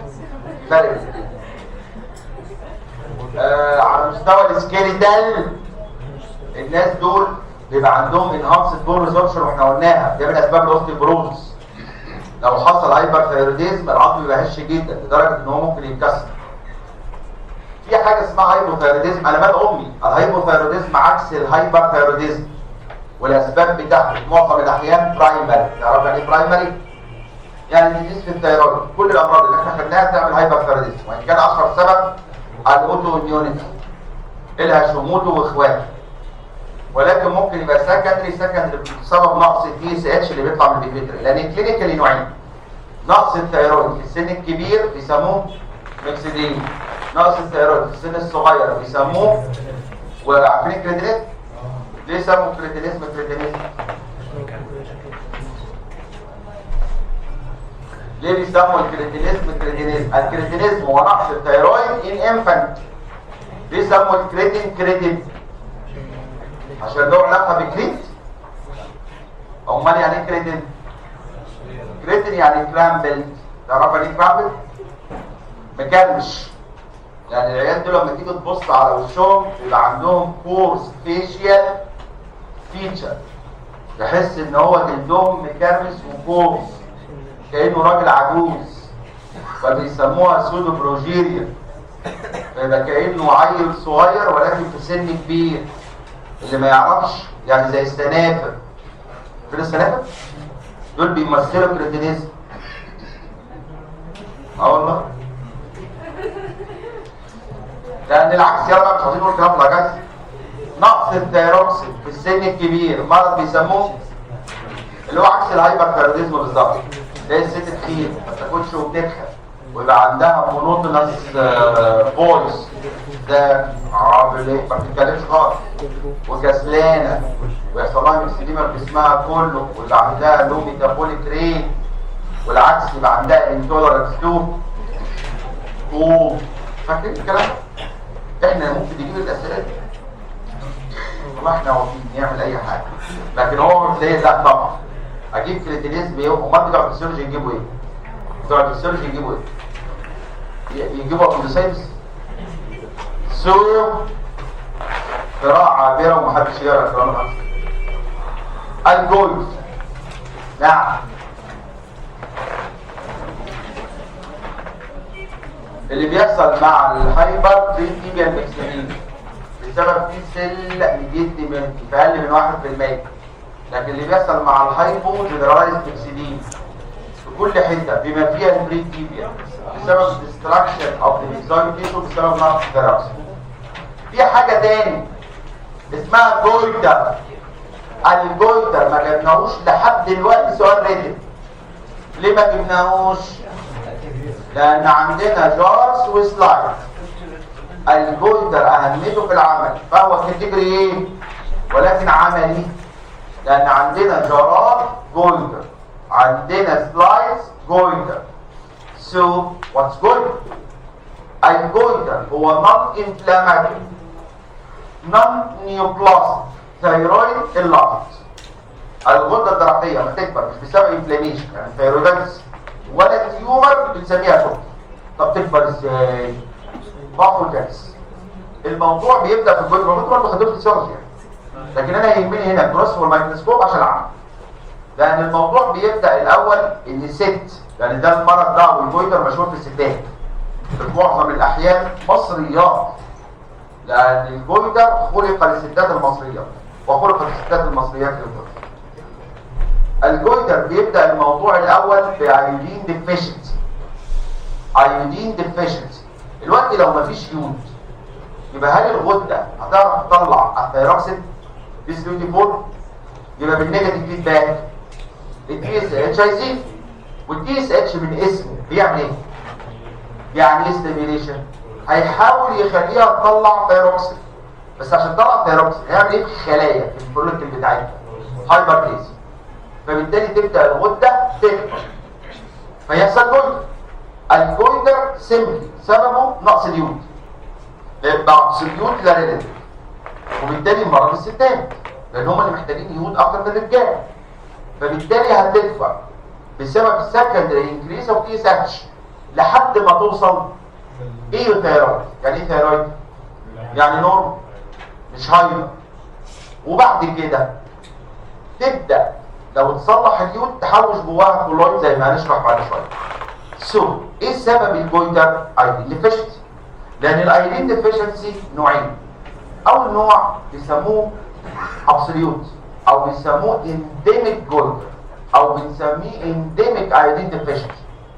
مين الناس؟ ده طبعا نسبته مش عاليه ولا حاجه، حدود 10% من حالات الجويتر موجوده عندنا طبعا في مصر. الانديميك جويتر مشهور في الناس اللي هم دايما ستات، مشهور في الناس اللي بيعيشوا بعيد عن البحار، في الوديان، في الجبال، في الواحات، يعني ساعتها التربه والميه والاكل ما فيهوش يود. فبيسموا النوع ده انديميك جويتر متوطن. وهل الجويتر في مصر انديميك؟ انديميك طبعا، لان كل المدن المصريه ما هي الا بيت اويسس. المدن المصريه المصريين سايبين الدنيا كلها وعايشين حوالين النهر، ونهر النيل حضراتكم ما فيهوش يود خالص. فبالتالي المصريات بيبقى عندهم جويتر انديميك. ولكن جم من فتره سنه حاجه 70 وقال لك هنعمل ايودينيزيشن اوف سولت. هيعملوا المصريين بياكلوا محشي. احكي لكم باختصار. ايه كمان؟ في عندنا النوع الاشهر عندنا في مصر بيسموه سبوراديك. تعرفوا ليه سبوراديك؟ ده اشهر نوع عندنا في مصر. السبوراديك جويتر ده مش ابسوليوت ايودين ديفيشنسي، ده بسبب انكريز ديماند.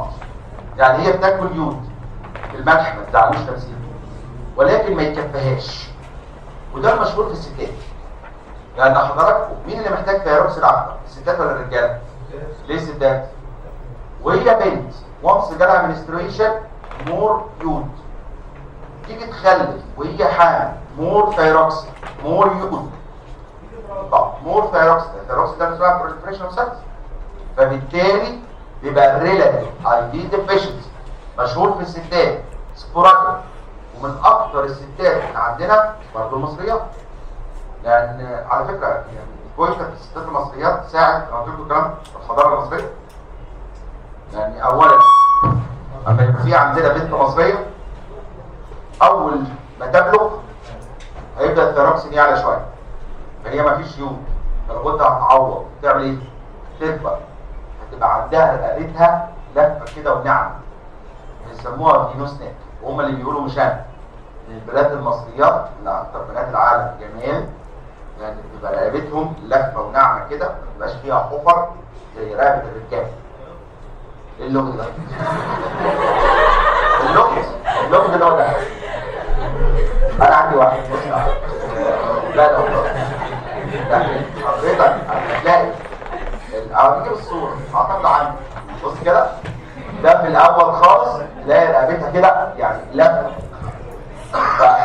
دي بيسموها فينوس. قدامكم دي الجزمه دي فينوس، بس انا مصغر الصوره عشان دي خطيره. بينوس نك. بينوس نك دي إلهة الجمال عند الريق. دي مش جمال بينوس. ما حصل. المهم في الموضوع في النهاية انتوا خدتوا الكلام ده اكيد يعني عارفين. خلاص كده كمل. فالبنت تبدأ الغدة بتاعتها تكبر كده فرقتها تبقى ناعمة وحلوة. تيجي تحمل تكبر أكتر. وكان كده الفراعنة رحمة الله عليهم من أكثر شعوب العالم حضارة، لأن كل شعوب العالم هتعرف امتى تحت ايد جبل الكورة على عصرين. كل شعوب العالم هتعرف امتى الست بقت حامل لما الدورة تقطع. لما دورتها تقطع. إلى الفراعنة لحم معلم. كانوا يعرفوا إن الست حملت قبل ما الدورة تيجي يعني. إزاي؟ عندما كان يأتي المصري يتجوز المصرية القديمة ويعقد عليهم الكاهن الأقرع القديم، كان الجواز عندهم إن هو يجيب شعرة من نصف صابع ويروح رابطها على رقبة العروسة. وعشان كده لحد النهارده بنستخدم في الألفاظ بتاعتنا عقد الزواج، يعني عقد الزواج. اشمعنى بيستخدموا لفظ العقد؟ لأن كانوا بيعملوا عقدة على رقبة العروسة بشعر نصف صابع. وكان الكاهن الأقرع القديم بعد ما يربط لها الشعر لاحظوا إن إحنا بنركب طيارة ويقولوا خلوني أحكي وأنا أحب الكلام زي الرحلات. كان يدعيلها ويقول لها عقبال عوضك وبنقطع الشعر. لأن لو هي حملت وهي مصرية عايشة في مصر هتبدأ الغدة تكبر، يحصل ايه للشعر؟ كان يجي الكاهن الأقرع القديم الصايع يقول لها ألف مبروك حملتي. كان ينفع في الشعوب الأخرى يعملوا هذه الطريقة؟ ليه؟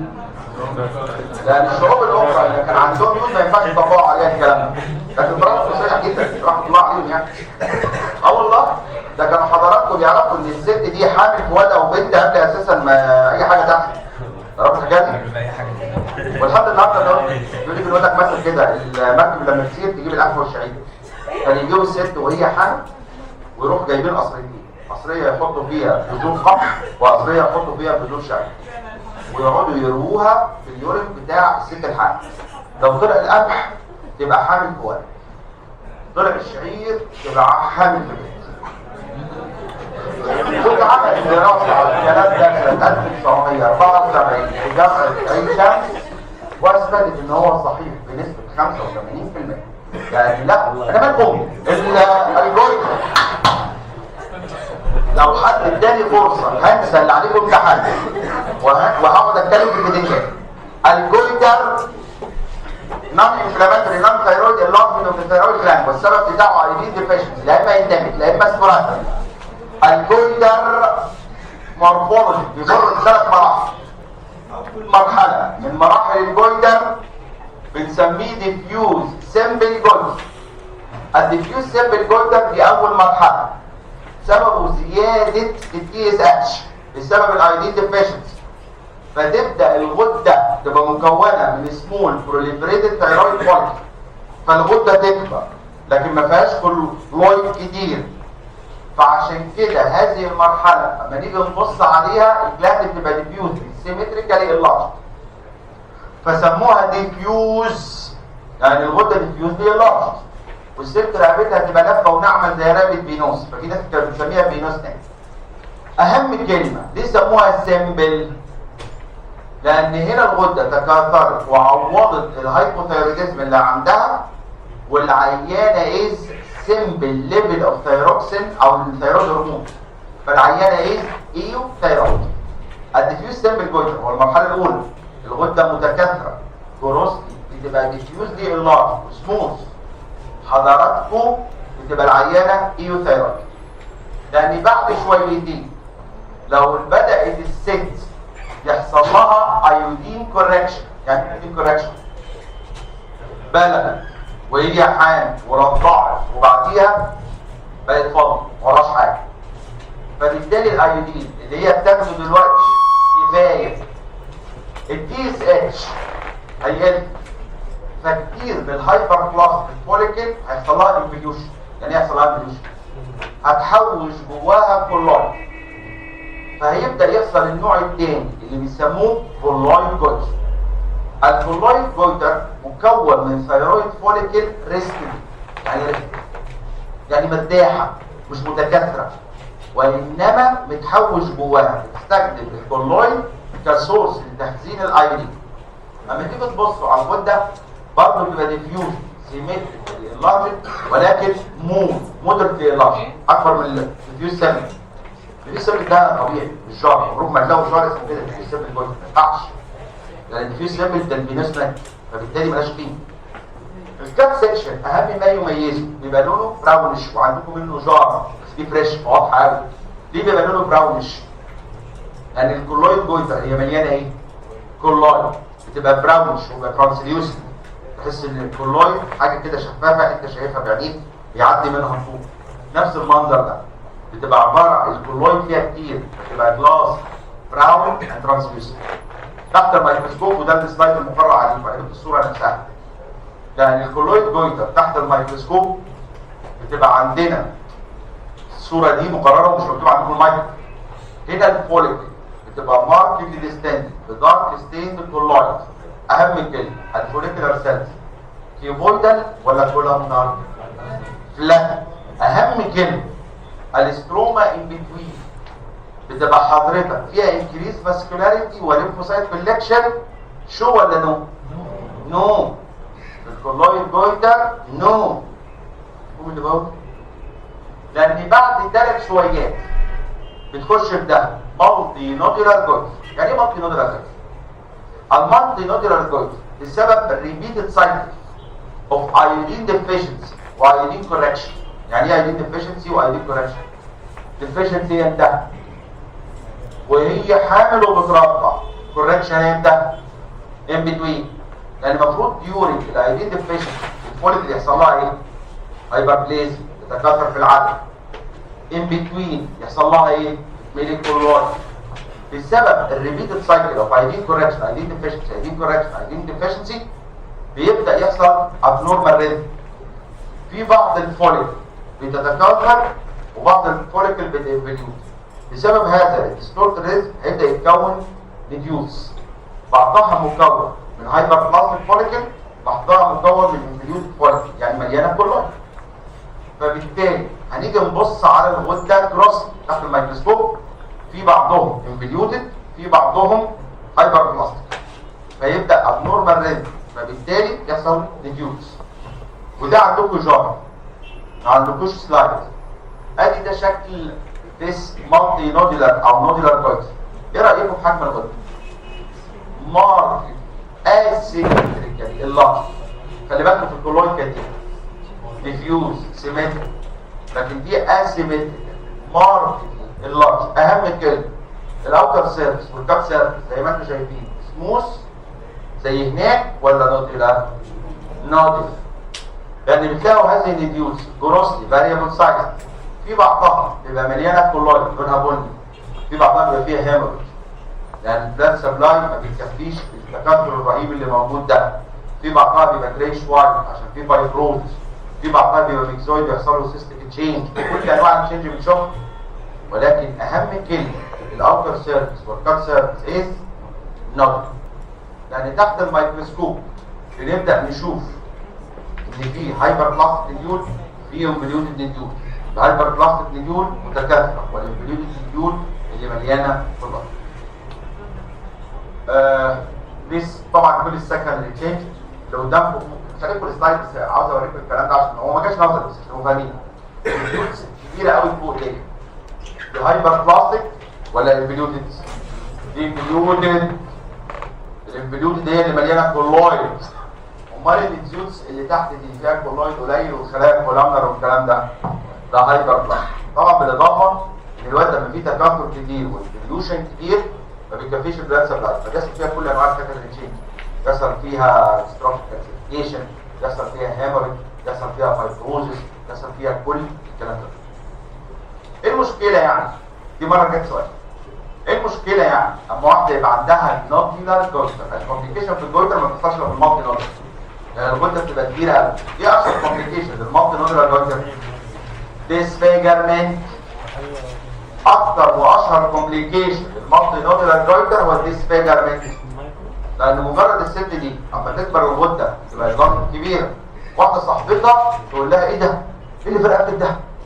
تقول لها غده. يا نهار اسود. خلاص الست حطت في دماغها الغده. هتجيلك مشكله من كل الكوميونيكيشن اللي بعدين وهي ما عندهاش. بموست امبورتنت وتحيه للي كتب. اشهر كومبليكيشن تشتكي منها الستات في المالتي نودولار جويتر ديسفيجر، مش عاجباها منظرها، فبالتالي تتشك. يعني المالتي نودولار جويتر ملوش علاقه بالسبتوتال الثلاثه. نمبر 2 لو هي كبيره انف، وده ما بيحصلش قبل الست مش هتستنى، هتبدا تشتكي من بريشر سيل ان ذا فورم اوف ايه اول حاجه تضغط عليها؟ فتبدا تشتكي من ديزني. وده مش هيحصل، والله ما بيحصل. هي كل اللي فيها حد يقول لها ايه بتاعك الكبيره دي؟ هي تقول لك مش قادر اخد نفس. مش عارفه ابلع. الواد بيسقط في الامتحان، يعني عرفت لسه الامتحان ولا المالتي نودولار جويتر اشهر كومبليكيشن ديسفيجر. لو هي كبيره انف هتبدا تعمل 1 ديزني، 2 ديسفيج، ولكن ده عمره يعني. لكن من الكومبليكيشن المهمه جدا، مش احنا قلنا ان في بعض البوليك احيانا الحربه بتبقى هايبر بلاستيك، يعني بتعمل ايه؟ بتفرز فيروس جديد، فممكن تقلب انتو توكسيك نوديلا اللي احنا اتكلمنا عنه من الاسباب. ايه كمان؟ ممكن تشينج مالجنت، ممكن تشينج مالجنت نو، مش كومن النودولار جويتر تشينج مالجنت. يعني في معظم الاحيان الفوليكل المتكاثره بتبقى فانكشن، ممكن تشينج توكسيك لكن مستحيل تشينج مالجنت، مش كومن فيه، وان كان في وسط الحالات يحصل بكده ريكورس. اوكي ايه كمان؟ الثيرويد نودولار عندنا توكسيك ريس، مش عندنا توكسيك نودولار. عندنا التوكسيك جويتر هو البرايمري توكسيك اسمه جريس سالمس جويتر، لكن مش نودولار جويتر. ايه كمان؟ لان هي اشهر سبب للهايبر ثايرويدزم ثايرويدوسكوزيس جريس اللي هو السالمس جويتر اسمه برايمري توكسيك، اسمه برايمري ثايرويد هايبربليزيا. في حاجه خلي بالك انا ضيعت وقت كتير في الجويتر وفي الجريس، لكن الجويتر عشان العمل الجريفز جه قبل كده سؤال ريتك وليس الهايبر ثايرويدزم. في سؤال ايه اسباب الهايبر ثايرويدزم ودسكاس الجريف. الهاشيموتو جابوه مرتين وكانت المنظر زباله. جانا سؤال ما عرفتش اقراه والله العظيم، والله يقول لك ما عرفتش اقراه، يقول لك اقول له عملت ايه؟ يقول لي مشيت اسطمبات ازاي يعني؟ قال لي هاشيموتو ثايرويدزم. قلت له ايه؟ قال لي ده انفلاميشن او هاشيموتو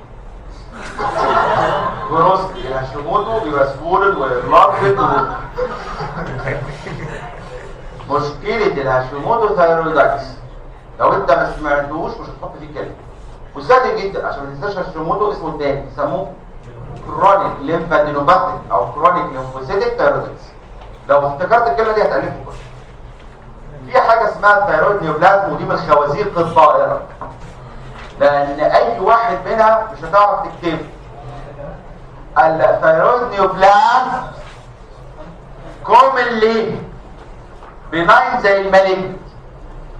الثايرويد نيوبلازم لا اما بيناين، هي اساسا مش الثايرويد جلاند والوحده البنائيه لها الفوليكل. فوليكلر اما تتجنن جلاند بتعمل ادينوم. اشهر بيناين تيومر بيطلع في الغده اسمه فوليكلر ادينوم. خلي بالكم مش الاولي، في حاجات كتير بيناين بس احنا قلنا كفايه. فوليكلر ادينوم. لا المالجنت اشهر مالجنت تيومر في الثايرويد كان عندكم سبايد وشطفناه، كان عندكم بوست مورتم مش بوست مورتم بس صوره فريش وموجود. اشهر مالجنت تيومر يطلع من الثايرويد اسمه بابيلاري كارسينوم، لان يليها بعد كده في الاهميه فوليكلر كارسينوم، يليها في الرير خالص حاجه انابلاستيك او جاينت سيل كارسينوم والتقسيمه مايكروسكوبيك، يليها رير خالص وبيجيبها لكم ام سي كيو الميدالر او السي سيل او البارا فوليكلر كارسينوم.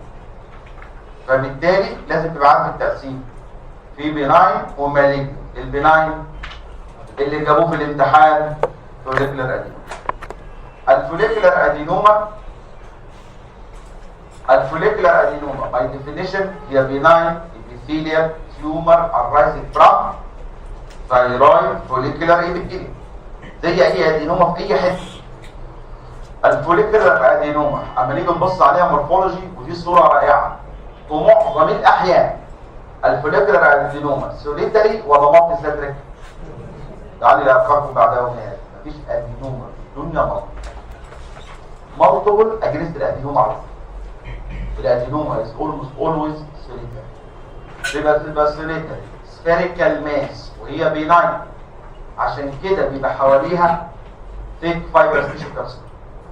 اما بتيجي تبص عليها يوم انت باركيت فرام بارينكما by thick fibrous tissue capsule benign. هيجي في دماغ بعض الناس ان الفوليكولار ادينو كارسينوم المالجنت كارتر بارت بتاعتها تبقى كابسوليتد ولا لا؟ ومعظم الاحيان الفوليكولار كارسينوما بتبقى كابسوليتد. والله العظيم. طب نفرق بينهم ازاي؟ تحت الميكروسكوب مين اللي فيهم انابليزيا؟ الاثنين.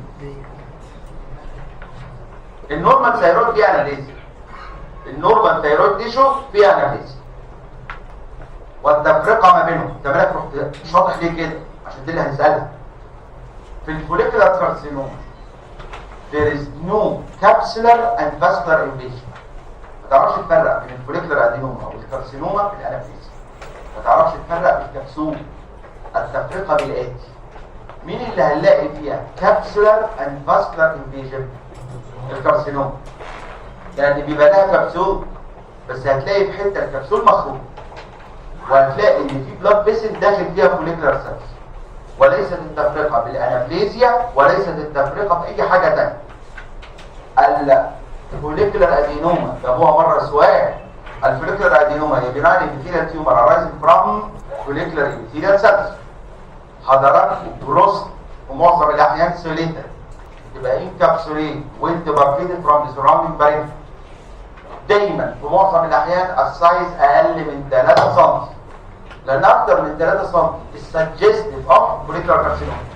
ولكن ما نحلفش، اللي يتحلف عليهم هو فقط تحت الميكروسكوب في كابسولار اند فاسكولار انفيجن. اما نيجي نبص عليها اوكيجن بيبقى فيها هيموريج وفايبروزس وكالسيفيكيشن اوكيجن، ودايما ده في معظم الاحيان بيبقى بسبب سكندري تشينج، بسبب ديجنريشن وليس بسبب انفيجن. اما نيجي نبص عليها الكلر يتراوح فروم جري وايت تو ريد على حسب ايه؟ كميه الكولويد اللي فيها. يعني هي تحت الميكروسكوب انواع بس ما كتبتش عندنا. كل ما الكولويد يزيد هيبقى لونها براون، كل ما الكولويد يقل كل ما هيبقى فاتح. مفيش علاقه بالديفرنشيشن بالكولويد اللي بتعمله، لان هي كومبليتلي بينايت.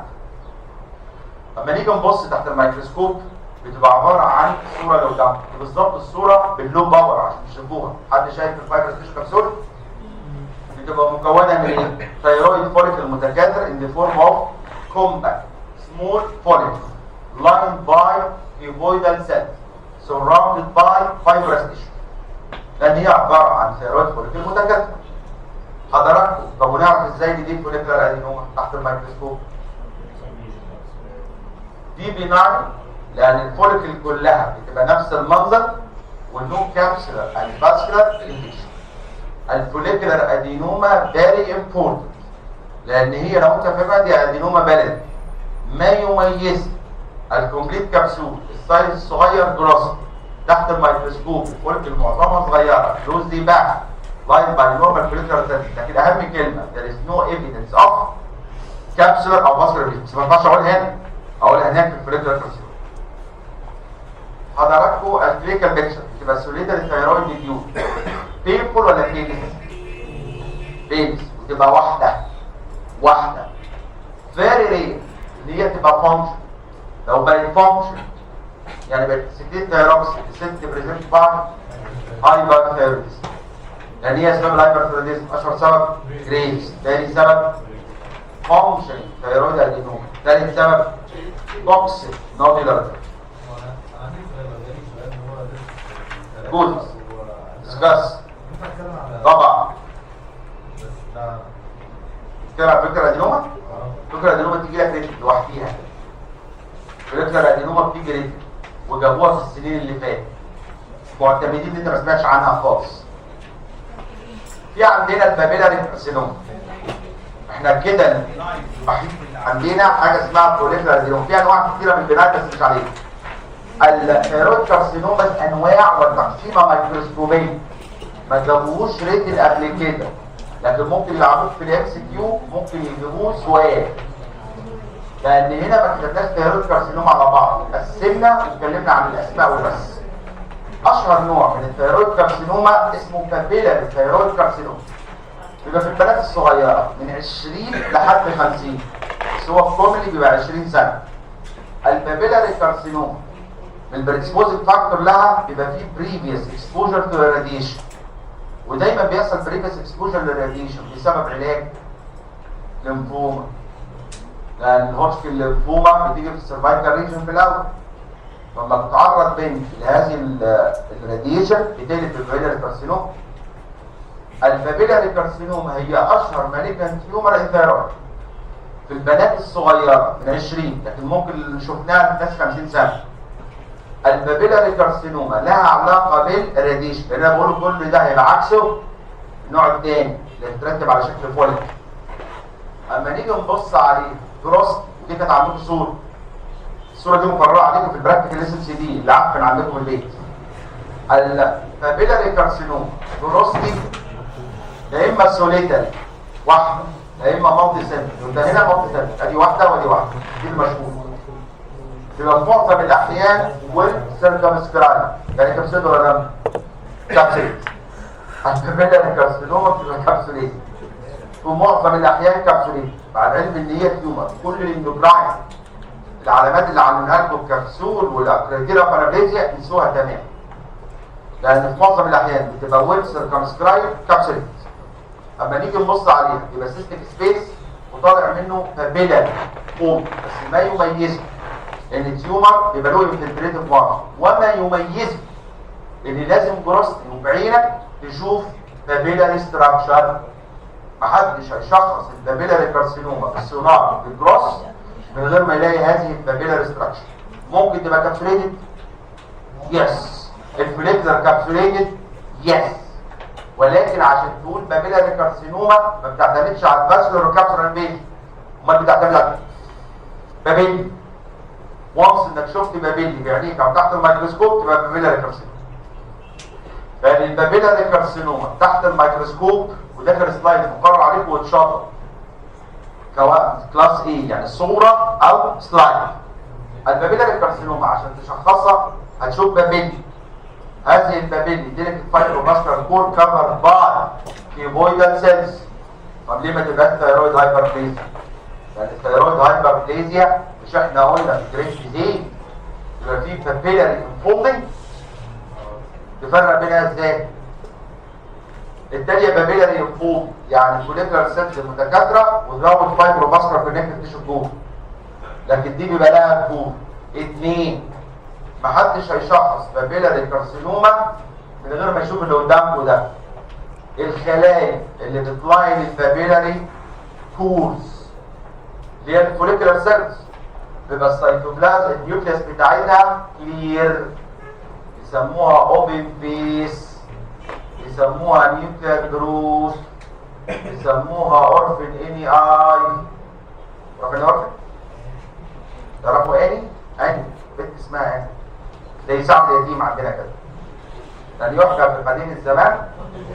طيب الفكره كلها بتبقى عباره عن ايه؟ عن سيتوبلازميك انترا نيوكلير انكلوجن بوكس. شايف رجلا النيوكليس بتاعتها فاتحه ولا جامعه؟ محدش هيشخص بابيلاري من غير النيوكلير فيتشر.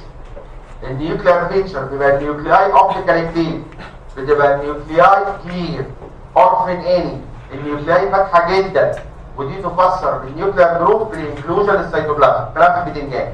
بلس اخر حاجه بنشوفها في البابيلاري كارسينوما المنظر اللي قدامكم ده، مش التيومر عباره عن بابيلي، التبس بتاع البابيلي ضعف لان هي ابعد ما يكون عن اللانسه بلاد، والخليه لما تقبل تكبر ولا تصغر؟ استيك ولا كرايم؟ فيترسم عليه فتبان على شكل لامينيتد بالبيريك بولز اول ناس شافوها كانوا العرب. واطلع يلا مش بره، ولكن فتخيلوا ان ده رمل في السلايد، فراحوا سموها سمومه بطن. مش العرب سموها سمومه بطن، العرب سموها اجسام السموم، لان السموم دي كلمه عربيه فصيحه وذكرت في القران، لان السموم معناها طب. سموم يعني رمل، سموم يعني رمل. اما جم الغرب ياخدوا الكلمه ما كانوش يعرفوا ان سموم يعني رمل، طب يعرفوا ان هي رمل كانوا يسموها ساندي بوت، ولكن راحوا مسمينها سمومه بوت. تعرف سمومه؟ ده عالم انجليزي ولا عربي؟ ده رمل مش عالم خالص. اخر حاجه احطها ان دي ورزق يرفع على الله، لان هي سقطت سهوا في الكتاب وسهل جدا الولد اللي بيسكتوا لك هنا كده ان هي مش موجوده. البابيلاري كارسينوما تسبريد ليمفاتيك ايرلي ولا بلاد؟ والاجابه ليمفاتيك. حضراتكم البابيلاري كارسينوما سبريد دايركت وديستنت، والديستنت ليمفاتيك اكتر من البلاد، لان الفوليكولار بالعكس بتسبريد بلاد اكتر من الليمفاتيك. البابيلاري كارسينوما سبريد ايرلي ليمفاتيك ذن بلاد. الفوليكولار العكس، هو كاتب فوليكولار، لان الفوليكولار كارسينوما في معظم الاحيان بتطلع في سن كبير، في معظم الاحيان بتبقى سنجل، بتبقى ويل سيركمسكرايب للنيول، ولكن حجمها كبير. ما تميزها عن الفوليكولار ادينوما بيبقى فيها ايه؟ انفيجن لمين؟ كابسولار اند فاسكولار. ادي اللي قدامكم الفوليكولار ادينوما وادي الكبسول. حد شايف الفوليكل اللي داخله جوه؟ ادي ده الكبسول، وفي فوليكل داخله في الكبسول، لان تحت الميكروسكوب دايما والسبريد بتاعها متستزايز ليمفاتيك ولا بلاد؟ والاجابه بلاد والليمفاتيك رير. امال في الزفطين البابيلاري ليمفاتيك، لان في نوع تاني اسامي انابلاستيك مشهوره في السن الكبير اللي دايما رجاله تبقى سبندل، لا جاينت سيل والبروبوز بتاعه زي الزفت وسبريد بالبلاد من الاول في العين يموت. لان في نوع تاني كنا خدناه في الدرس الاولاني اسمه المدلري او السي سيل. المدلري او السي سيل كارسينوما بتطلع من السي سيل اللي هي بتفرز الكالسيتونين، فتبقى مكونه من الفوليكل الترابيكي. واهم ما يميزها وهنكمله في الام سي كيو الاستروما بتاع التيومر البيتوين بيحتوي على كونتراسبيك سبستنس، وهذه النيتشر بتاعته از لان هي طالعه من الكالسيتونين بريكيرسر اللي اسمه برو كالسيتونين. اسما لو هيجيبوا ريتن كابيلارز والباقيين كومبارس زي ما انا قلت. وثانك يو. النوبه الجايه هشوف لكم